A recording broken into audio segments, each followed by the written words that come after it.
Bear with me. Bear with me, y'all. Like we always do at this time, my mic is broke. So I know I'm going to be a little bit low today. I'm going to try to stay intact to the mic today. Shouts out to all the real Newark, New Jersey, Brick City 07103. We the car thieves. Now, this lady right here, man, in a way I felt sorry for because I felt sorry that she had children. You know what I mean? Like, definitely do. Tiffany Wade. Tiffany Wade, right? This was a successful black entrepreneur. What she did was she came in contact with a guy.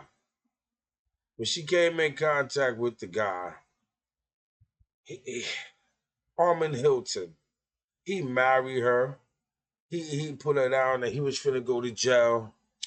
And he had businesses that he wanted her to hold down, and he knew that they possibly was gonna sue him and take the businesses. So what did he do? He signed them over to her. And what did she do? When Tiffany blew up and got bigger than life and flipped them little businesses into honest entrepreneur style big businesses that was really making legal income, and she was able to buy Chanel, Fendi, Louis Vuitton, all this stuff, go on fabulous cruises. She dumped the dude who she had, took his business, stopped answering his calls. Dude went crazy. Told him, like, get home. I'm And when he got home, he waited for a minute and he did just what he said he was going to do. So, what we going to do, first of all, I need y'all to go over to True Crimes. Shouts out to True Crimes. Much love to True Crimes. I'm a subscriber. You know what I'm saying? Shouts out to True Crimes. Here you go, right here. I want y'all to see.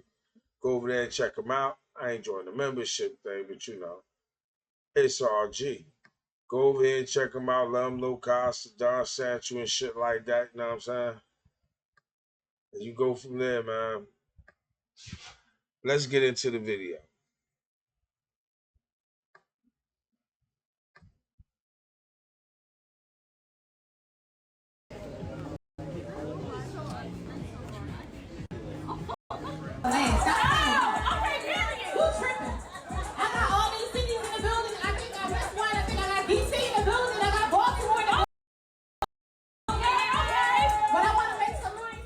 I just left you 2 months ago. Stop throwing in my face before I kill a nigga. That's what I'm telling you, because that's my mindset. I was over. Everybody want to be seen, but me, if I catch the right play, you'll never see me again. Those words appeared on Tiffany Wade's Instagram just hours before gunshots rang out in a North Philadelphia barbershop. October 7th, 2023. A mother of three posted her last story at 11:47 a.m. By 2:04 p.m., she was pronounced dead. This is what happens when property deeds get signed in desperation, when threats become promises, when a 7-year-old boy watches his mother take her last breath. I am a psychopath. You ain't making it out of Philly. Those weren't empty words from Armand Hilton. They were a countdown. 3 businesses built from nothing. Properties worth everything. A woman who refused to give them back, and a man who'd already spent years in prison planning what he'd do when he got out. From Chester to Philadelphia, from prison cells to luxury boutiques, from... Now, I'm not being funny. Put yourself in his shoes. You gave everything you had to this woman. Y'all even have a child together. And just before it's time for you to get home, she take everything you gave her and leave and start saying she's gonna be with somebody else. How would you react?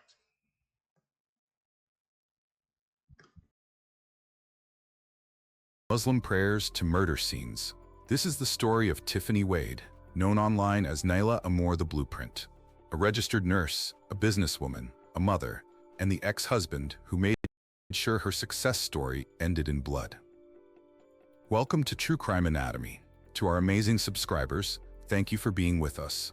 May you and your loved ones remain safe and secure wherever they are. If you're new here, kindly subscribe on your notification, like and share to join our family. Here we are one. We investigate and uncover the truths the media left out so you can see the full picture, stay informed, and protect yourself. Tonight, we're going inside the case that has Philadelphia police hunting one of their most wanted fugitives. A case where love turned to ownership, where business became betrayal, and where freedom came at the ultimate price. This is the Tiffany Wade case. I lost my mind. I was only drunk because I didn't have no food. Nobody cared that I didn't have food. Y'all just kept giving me Patron. Because I look at you different. Why the about my baby mom? I don't give it. Yo, if you ever was the talk nigga, she'd tell you that. I would never talk to that on my level.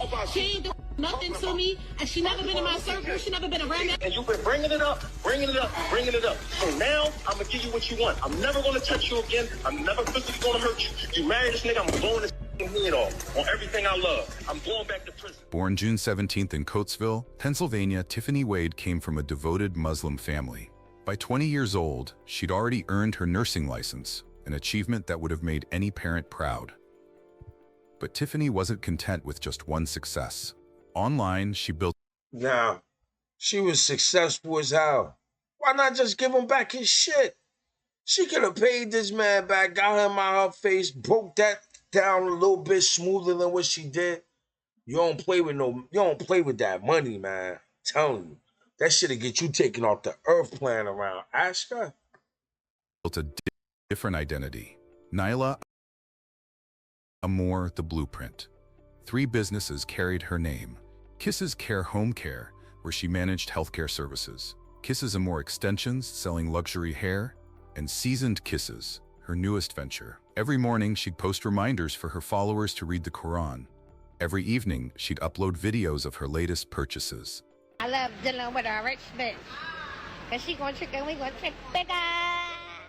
A woman of ambition, always motivating her followers to not give up, to continue pushing. She'd lost her mother. Her father was all she had left with her 3 children that depended on her. The eldest daughter, mature beyond her years, the middle child, and the youngest, a 7-year-old boy whose father was Armand Hilton. Armand Hilton, 44 years old, Chester, Pennsylvania. His name appeared in court records, kidnapping, robbery, weapons charges, the kind of man whose associates feared him and whose enemies avoided him. He was the father of Tiffany's youngest son. Once her husband, now her biggest threat. Then there was the new man, the one Tiffany planned to marry, the one whose existence would push Armand over the edge.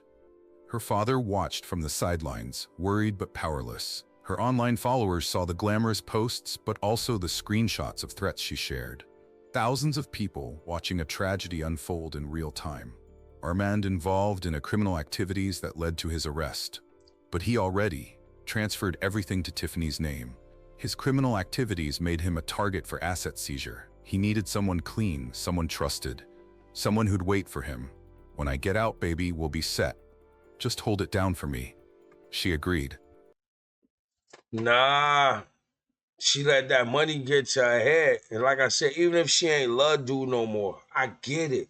I get it. But damn, you just can't take from a nigga like that, man. You got some people out here die for their shit. I think he was one of them. What choice did she have? Mother of his child, his wife. In their community, you stand by your man, but years change people. Tiffany discovered she was good at business. The properties generated income. She learned to manage, invest, grow. By the time Armand expected to return to his empire, she'd built her own. Armand never imagined betrayal. In his mind, the story was simple. Do the time, come home to his woman, reclaim his properties, live happily ever after. He thought she'd wait, thought she'd stay loyal, thought she understood her role, temporary caretaker, not owner. But Tiffany cut him off completely. Changed locks, sold properties, blocked his calls, started fresh with another man. In Armand's world, that wasn't just betrayal, it was theft of the highest order. Now he runs, a fugitive haunted by his own expectations. He gave her everything, trusting she'd give it back. Instead, she showed him what trust really costs. The property transfer that started everything reveals a deeper truth. But why would she play? She had a mother, father. Why ain't they step to her and say, man, don't play with that man money. Give him his shit back. Give him his stuff back before you get hurt. Even when they seen this shit sparking out of control online, why didn't they give her that advice to just give him his stuff back?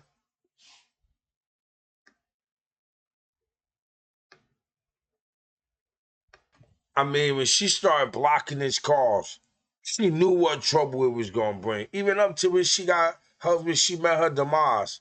She was scared for her life already, man. Why not just give him the money back? The love was Walls gone. started fresh with another man. In Armin's world, that wasn't just betrayal. It was theft of the highest order. Now he runs, a fugitive haunted by his own expectations. He gave her everything, trusting she'd give it back.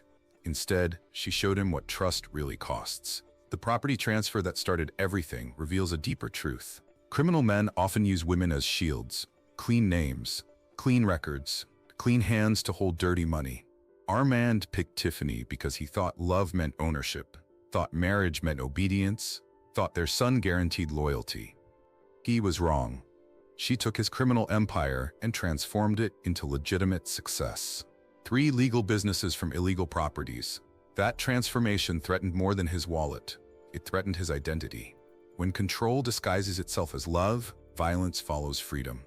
She was ready to move on and leave him behind completely. She cut all ties and began living a high-end lifestyle. Okay. All off for his money, though. Thank you. Thank you. All right. Thank you. Can you see the handle? Yes. And this is the new one, right? Yeah. Yeah. Yeah, I like that one. And I want a duffel too. Yep. Perfect. I mean, you can show me the other. That one right there behind you. Okay. That's a new release. No, I haven't. Spending You guys up that man monogram money. You can monogram this. That's me, right there. Oh, that's the Martin. Yes. Thank you. You want to put in the bag or? Yeah, you can put it in the bag. Store the bag. Thank you. She found a new man and embraced a life many would envy. If you scroll through her social media, it's all there. Luxury shopping sprees with brands like Chanel, Gucci, Louis Vuitton, and Dior. She dined at upscale restaurants, spent freely, and regularly posted videos unboxing designer bags, shoes, and more. She traveled from the US to London, then to Egypt, capturing every moment. Her birthday celebration was a lavish affair, famously themed the all-white birthday party. The photos showed elegance, success, freedom. Women in designer dresses, tables with golden decorations, her smile, wide and genuine. Each post reached thousands. She grew up to do many things. She went to college at the age of 17, became a registered nurse at 20. She's done hair. She sold edible candles. She sold t-shirts, business startups, tickets to events, Kisses open mic, Kisses pop-up shops, Kisses pool parties, networking events, TLC, Kisses Zooms, Kisses kitchen classes, Kisses boutiques, Kisses shapers, Kisses sex toys, lofty Kisses event spaces, Kisses extensions, Hempley Kisses, Kisses dip. Y'all went crazy over that dip. Kisses season, Kisses brunch, Kisses home care and real estate. And she still finds time to give back.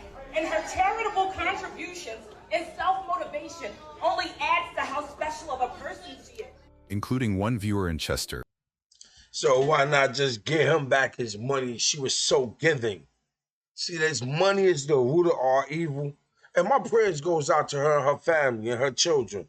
I have nothing disrespectful to say. I'm just saying, I wish she would have gave the money back. Maybe she could be here for her children. That's all, because money is the root of all evil. Who saw every designer bag as theft, every smile as mockery, every success as betrayal. She often used her social media not just to show her lifestyle, but to share deep, reflective thoughts, messages that hinted at personal struggles and lessons learned. In one post, she wrote, "Every storm is not a test from God. Some storms are from the choices you made." In another, she said, "The illusion of options really got y'all out here fumbling genuine people." A clear nod to how easily people take others for granted. She also posted, "I'm being humble right now, but eventually everyone got to pay for what he did." Through these posts, she wasn't just flaunting her wins.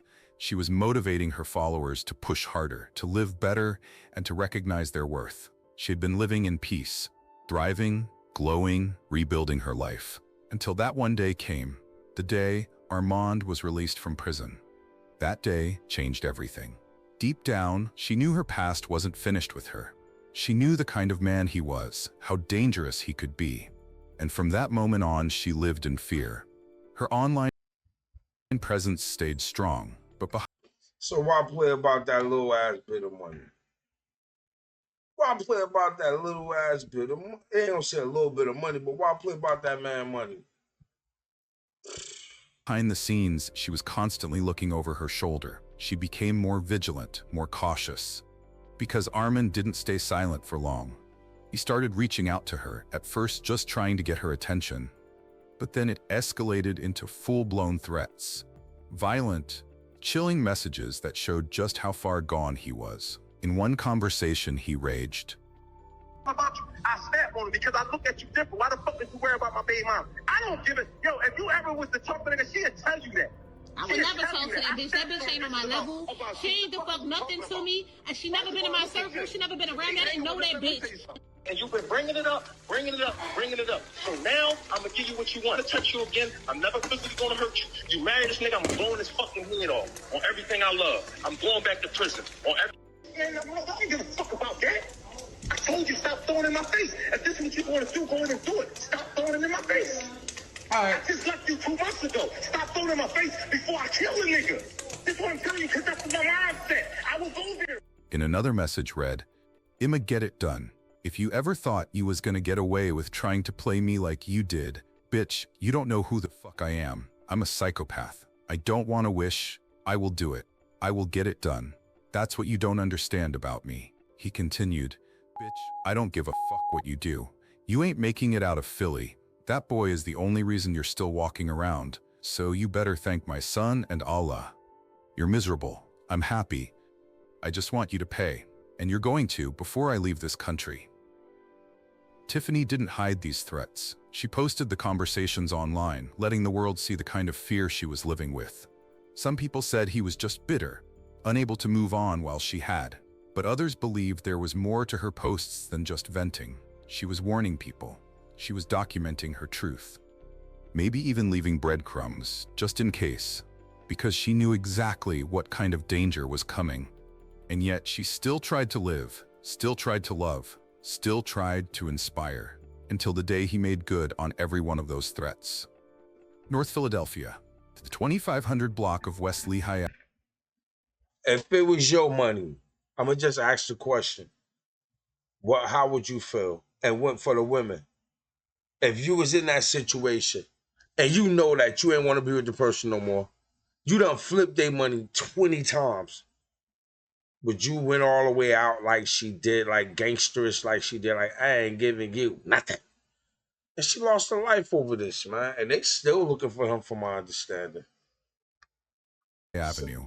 In this neighborhood, barbershops aren't just for haircuts. They're where men gather, where news travels, where everyone knows everyone. Platinum Cuts sat between a check-cashing store and a corner deli. Just another storefront in a city where violence claimed 514 lives in 2023. 40 minutes away in Chester, Armand Hilton moved through familiar streets. Chester and Philadelphia, close enough to share crime, far enough to hide in. Saturday, October 7th, 2023, 7 a.m. Tiffany woke in her Philadelphia home. The same routine, prayers first, then coffee, then checking overnight orders for her hair extension business. Breakfast with her 3 children.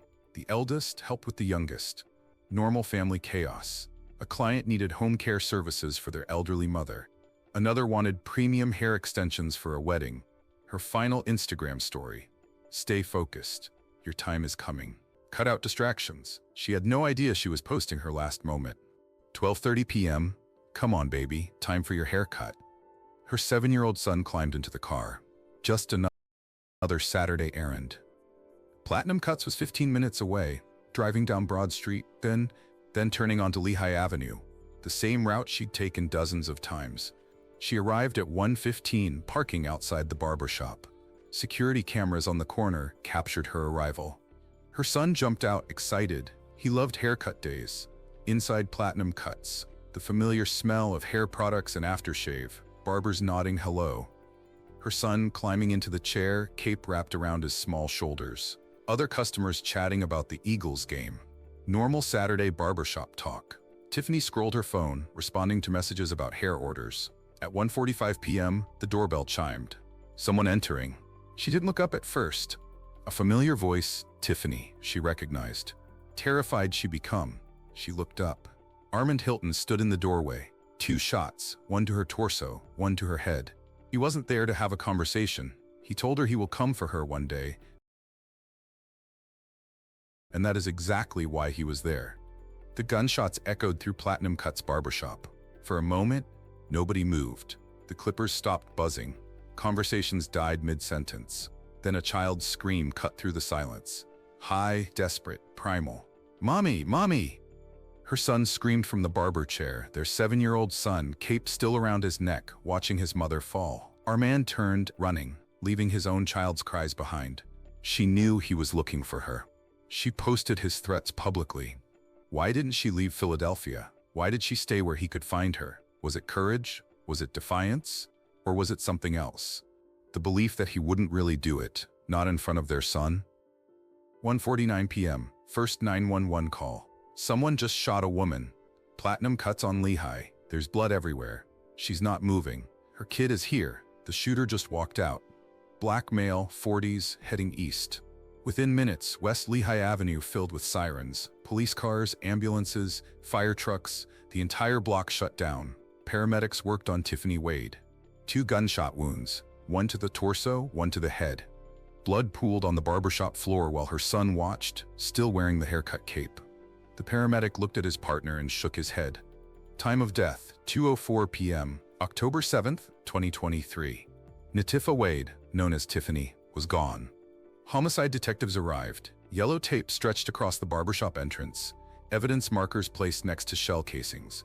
Photographers documented every angle. Detective Raymond Martinez, 20 years on the force, took charge. First priority, the security cameras. 2:30 p.m. Inside the barbershop office, Martinez watched the footage. A man enters at 1:47 p.m. No hesitation. 2 shots. Witness interviews began. The 7-year-old boy sat with a crisis counselor, unable to speak. Trauma does that to children. His last image of his mother would be her falling to the floor. 3 p.m. No weapon recovered. 2 shell casings collected.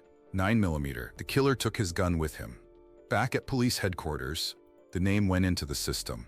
Armand Hilton, age 44, last known address in Chester, Pennsylvania. His record filled the screen: kidnapping, holding a 17-year-old for ransom, armed robbery, weapons violation, and assault. The detective whistled. This guy's been busy.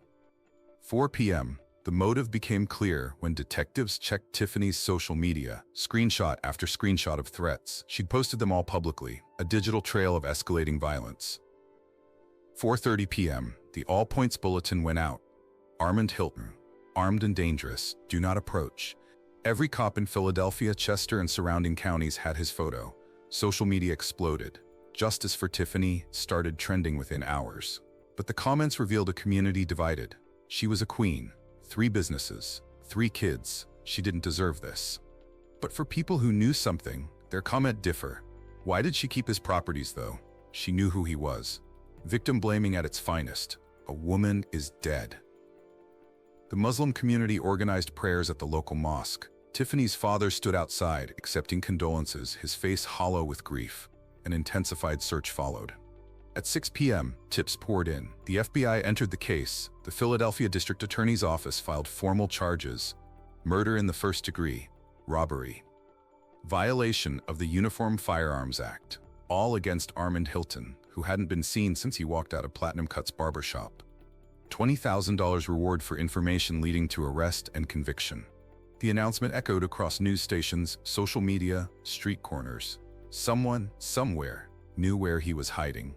Interstate flight to avoid prosecution turned a local murder into a federal manhunt. Resources multiplied. The net widened. I saw him at a gas station in Chester. He's hiding in North Philly. My cousin says he's trying to get to Delaware. Each tip had to be verified. Each sighting investigated. Resources stretched thin. But Armand knew these streets, knew how to disappear. Had friends who owed him favors and enemies who feared him enough to help. Travel preparations emerged, fake ID purchases, cash withdrawals, talk of leaving the country once he handled business. The streets have their own laws. Armand's network ran deep, former cellmates, old crew members, people who owed him, people who feared him. They formed a wall of silence. Chester Police and Philadelphia Police struggled to coordinate. Different jurisdictions, different systems, different priorities. Time lost in translation. Some family members cooperated fully. Others stayed quiet, not from loyalty to Armand, but from fear. They knew what he was capable of, had seen it before. The manhunt drained resources, overtime costs mounting, other cases piling up, pressure from the community, pressure from the media. Everyone wanted Armand caught yesterday. The question burned in everyone's mind. Where was Armand Hilton? Was he hiding in plain sight? Had he fled the state? The country? Was someone sheltering him? While police continued their search for justice, 3 children quietly gather each year to celebrate what they now call a heavenly birthday, a tribute to their late mother, Tiffany. The weight of her absence sits heavy, but it's the eldest daughter who has stepped into her mother's shoes, holding the family together with strength beyond her years. On one of Tiffany's birthdays after her passing, the eldest daughter poured her heart out. Sad. The only thing, I wish she just would have gave the money back. These children don't deserve that. This young man, that was his daddy that did that to his mother. How you think he gonna grow up? My salute to the oldest daughter who holding him down, man. In a deeply emotional post. Happy birthday, Mommy. Since your passing, I've handled every single special day just like you would have. Every year, you went all out for your birthday. It's literally a holiday, lol. But this year, I just wanted to enjoy my siblings without the pressure of planning a big event or entertaining everyone, while still trying to accept that you're not here anymore. We did things a little different this time. We miss you so much. I hate that you're not here, but I'm so grateful to be able to take care of these little ones just like you did. You really built me Ford tough. Your legacy will live on. It's a heartbreaking yet powerful reflection of love, loss, and resilience. Even in her absence, Tiffany's strength lives on through her children, especially the daughter who now carries her spirit forward. Tiffany Wade's case revealed painful cracks in the system, gaps that far too often go unnoticed until it's too late. It reminded us how easily we overlook red flags, how we sometimes normalize threats, thinking they're just words. But for Tiffany, those words turned deadly. The hardest truth? How many other women are living Tiffany's story right now? How many are one property transfer away from violence? How many are counting down to a prison release date, knowing what might come next? And somewhere tonight, Armand Hilton remains free. Justice delayed, justice denied, justice waiting. Online, her Instagram remains active. The eldest daughter posts memories, graduation photos Tiffany will never see, birthday parties she'll never attend. Always ending with, your legacy will continue. So what do you think she should have done? Left Philly and given up everything she built? Lived in hiding from a man who believed she belonged to him? Or handed back what he claimed was his? That's it. Just hand him back his shit, man. Just hand him back his shit. And tried to live in peace with her children. Thank you for watching. If you need help, And shouts out to my mans over there at True Crime. Thank you to all my subscribers. Make sure y'all take time out to smash the like button. Make sure y'all hit me up. Let me know when y'all want me to go live again, man, because I'm with the shits. Shouts out to all the real ones, my moderators, my subscribers, all my moderators. Make sure you share the video. Thumb up the video to all my subs. Thank you so much for the ones who came back. I appreciate y'all. Much love. This your boy Constant Don. I'm gone.